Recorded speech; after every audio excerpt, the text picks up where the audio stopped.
pleine sortie de la gare et c'est grave chaud. Du coup je me dirige vers un petit parc pour manger mon lunch tranquille en solo et à l'ombre surtout.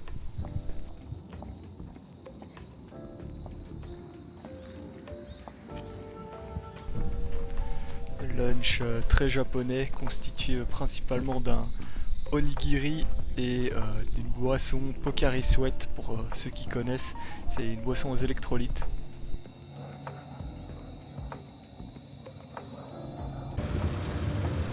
Je m'étais mis en tête de faire les magasins autour de la gare où j'étais arrivé. Mais après avoir jeté un bref coup d'œil sur Google Maps, je me suis rendu compte qu'il n'y avait pas grand chose de dispo là où j'étais arrivé. Donc comme j'étais pas prêt d'abandonner ma quête, je me suis lancé dans une marche d'une heure en plein cagnard pour rejoindre un autre quartier situé entre Tokyo et Yokohama où d'après mes recherches il devrait y avoir des magasins de cartes.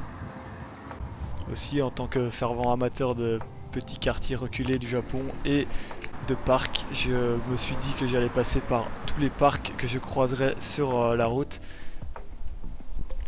Ce qui m'a également permis de profiter un petit peu de l'ombre en ces temps de canicule.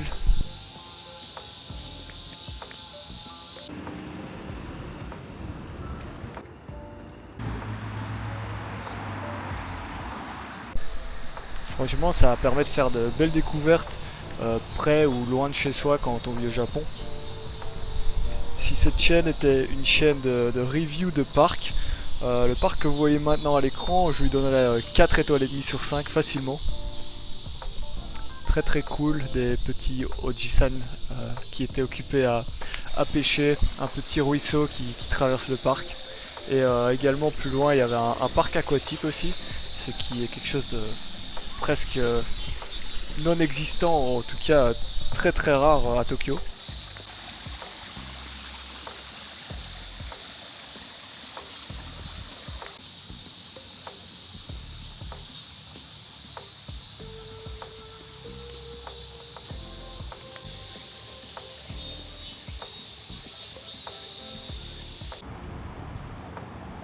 Du coup on arrive dans le quartier où se trouve le magasin de cartes que j'ai trouvé. Le magasin est un book-off, j'en avais déjà parlé dans la première vidéo. C'est un magasin qui regroupe essentiellement beaucoup de hobbies, donc tout ce qui est lecture, animation, mais également jeux vidéo et surtout ce qui nous intéresse ici, les cartes de collection.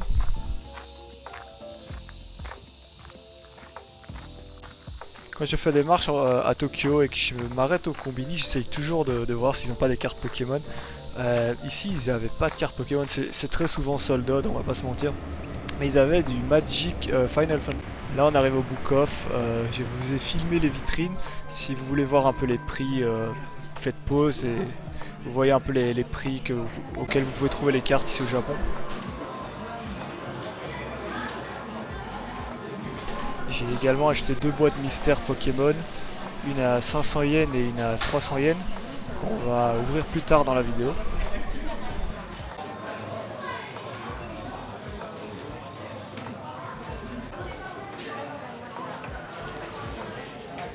Les cartes qui ont une étiquette jaune que vous allez voir juste après, l'étiquette jaune ça signifie normalement que que la condition de la carte est altérée, donc qu'elle n'est pas en bon état.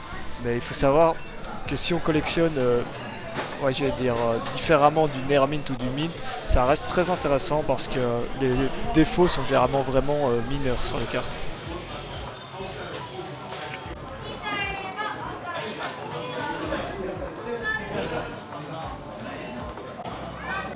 Book Off c'est très cool aussi si comme moi vous collectionnez les jeux Pokémon ou même n'importe quel autre jeu, que ce soit du vintage ou du récent. Il y a moyen de faire des très bonnes affaires sur des jeux vintage en boîte ou même en loose. Donc pour les collectionneurs de jeux c'est vraiment une aubaine en tout cas. Après pour la plupart des jeux il s'agit forcément de la version japonaise du jeu donc ça peut être difficile d'y jouer.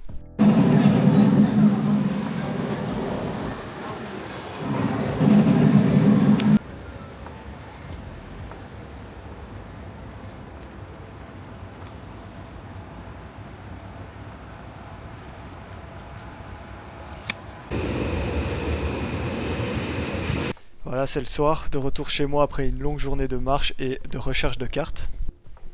On se retrouve donc dans la deuxième partie de la vidéo, qui sera le lendemain, avec l'unboxing et la présentation des achats du jour.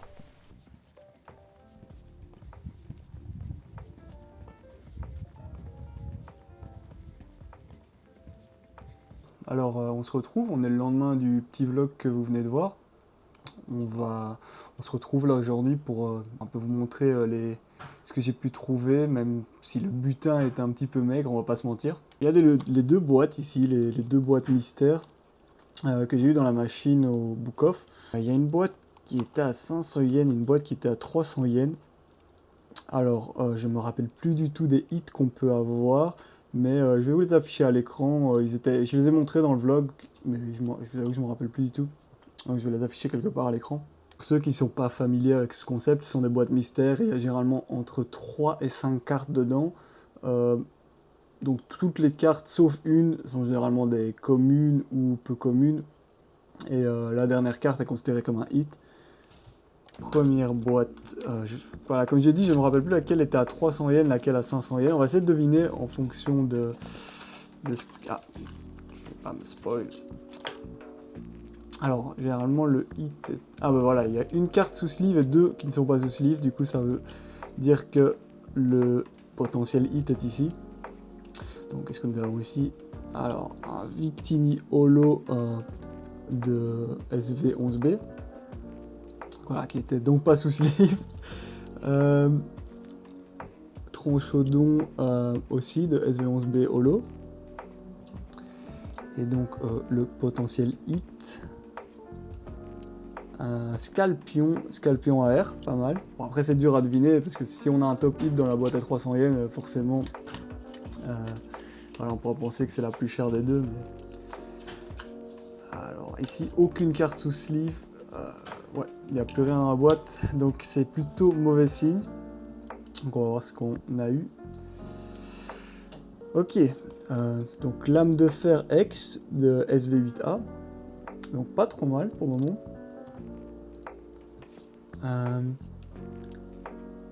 Dogrino X, pareil, ah non, SV9A,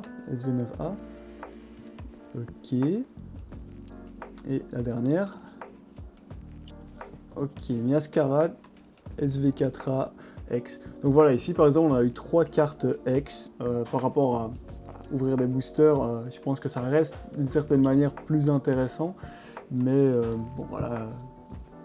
Comme toujours dans ce type de loterie, il y a plus de perdants que de gagnants, on va pas se mentir. Ensuite, du coup, je voulais... voilà, j'ai été au Combini et j'ai vu ces boosters Magic, donc la collab Magic Final Fantasy. Donc voilà, je me suis dit ça pouvait être sympa à ouvrir. J'avoue que je ne connais pas du tout les hits et autres qu'il puisse y avoir dedans.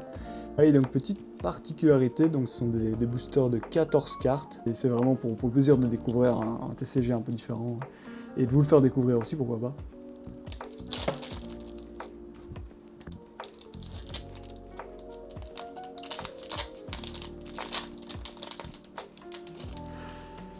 Alors, qu'est-ce que nous avons ici? Alors, ok, donc déjà on a une holo, je ne sais pas en termes de rareté à quoi ça correspond, j'imagine que ce n'est pas très rare, mais voilà.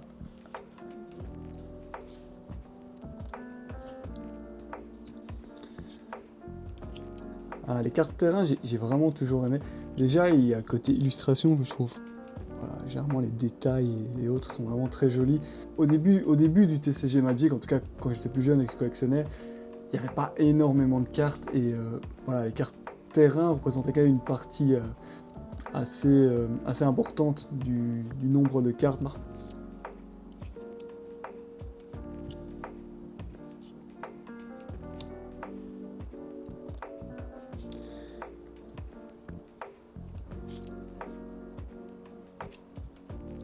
J'espère que le focus se fait bien pour bien voir les illustrations, parce que ce sont des illustrations avec beaucoup de détails. Quelque chose que certaines personnes apprécient sur ce type d'illustration.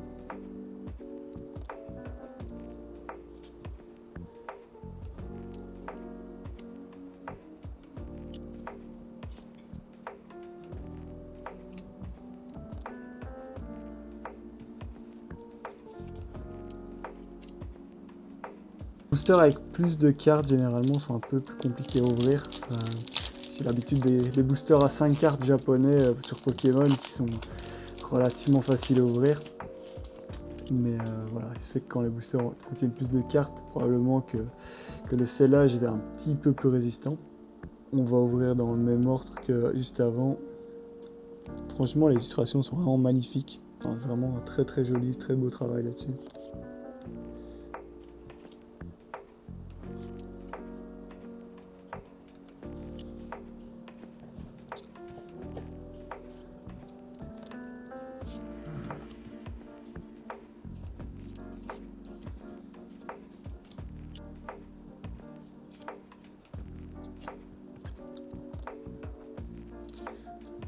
Alors, je sais pas si en Occident ils sont encore disponibles, les Magic Final Fantasy. Ici au Japon, ils sont rarement trouvables, en tout cas en combini ou en shop normaux, ce qui représente quand même une somme, on va pas se mentir.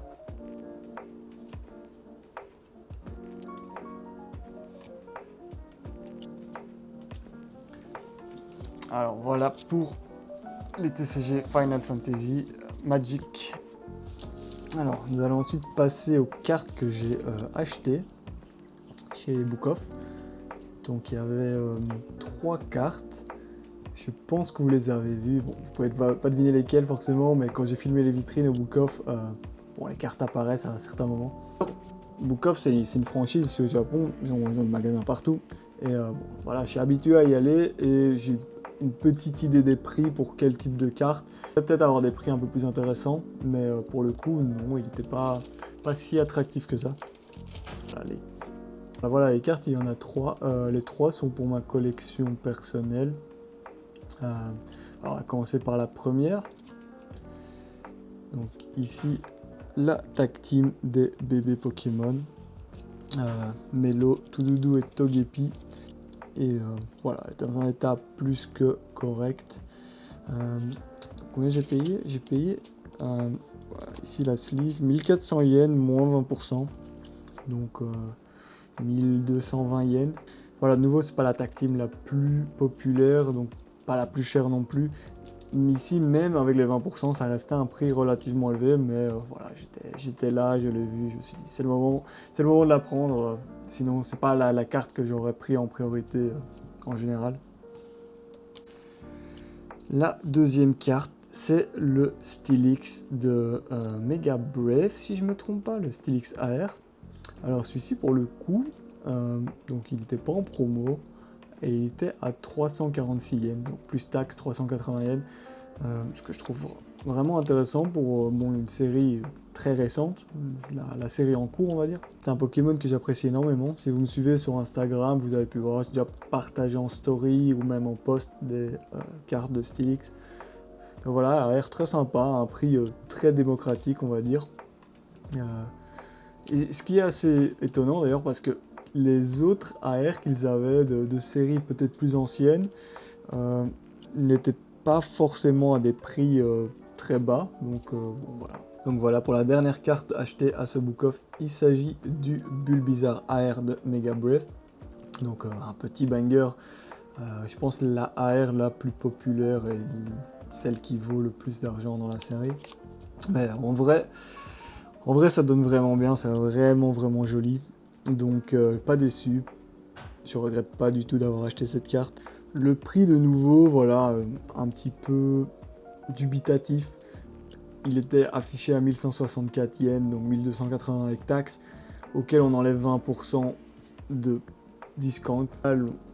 On affiche un prix d'à peu près 1000 yens après réduction, ce qui est tout de même un petit peu au-dessus de la cote. Voilà, en tout dernier lieu, comme petit bonus, je voulais vous présenter 2 cartes. Donc ça n'a rien à voir avec le vlog, ce sont 2 cartes que j'ai reçues la semaine passée dans des colis. Je les ai déjà présentées sur Instagram, mais bon voilà, si vous ne me suivez pas, vous n'avez pas pu voir les stories forcément. En tout premier lieu, il s'agit du Alakazam Holo de Skyreach, donc uniquement japonais, anglais. Voilà, forcément, Skyreach n'étant pas sorti en français, la carte n'existe pas dans cette langue. Du Oui, voilà l'illustration du set de base qui est l'artwork officiel de la Kazam, qui est magnifique également, qui est une de mes cartes préférées du set de base et sa version un peu plus dark. Deuxième carte que je voulais vous présenter, c'est voilà, c'est le Raikou Gold Star de Force Cachée. Franchement, c'est la première fois que j'ai cette carte dans les mains.